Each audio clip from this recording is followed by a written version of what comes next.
Robert Baratheon's victory at the Trident was a turning point in the war for the Iron Throne. While it was clear the gods were smiling on the rebel forces, Aerys Targaryen still held the Red Keep at King's Landing. As Robert was wounded and unable to ride, it was up to Eddard Stark to make for the capital and force the Mad King to give up the throne. Lord Stark reached the city gates to find that Tywin Lannister, Lord of Casterly Rock, had already sacked the city in Robert's name. House Lannister had remained neutral up to this point, ignoring requests for help from both the Crown and the rebels. Now that Robert's eventual victory was assured, it seemed Lord Tywin had finally chosen a side. Lord Eddard was horrified by what he saw when he entered the city. Homes looted and burned, women raped, scores of innocent citizens killed. Disgusted, he led his force up Visenya's hill to the Red Keep.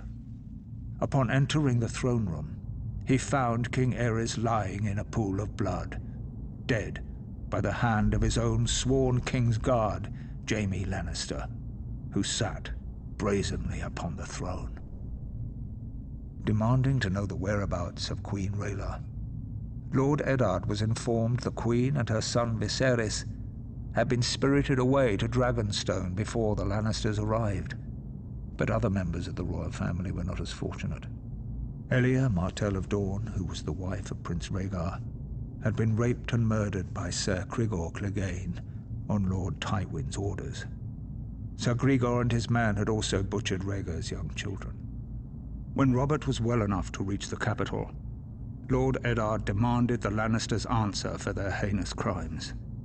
Robert refused, and sent him south to relieve the Baratheon stronghold of Storm's End, which was still under siege by forces loyal to the Crown. Whatever words passed between the two old friends are known only to them, but Lord Eddard is said to have left King's Landing in anger. Later, when Robert was crowned, he appointed Jon Arryn as Hand of the King. Lord Arryn's first order of business was to broker a truce with the Martells of Dorne, who were outraged by the brutal murder of Princess Elia and her children. Following the death of Lyanna Stark, who had been betrothed to Robert, Houses Baratheon and Lannister were joined in marriage when the new king took Tywin Lannister's eldest daughter Cersei as his queen.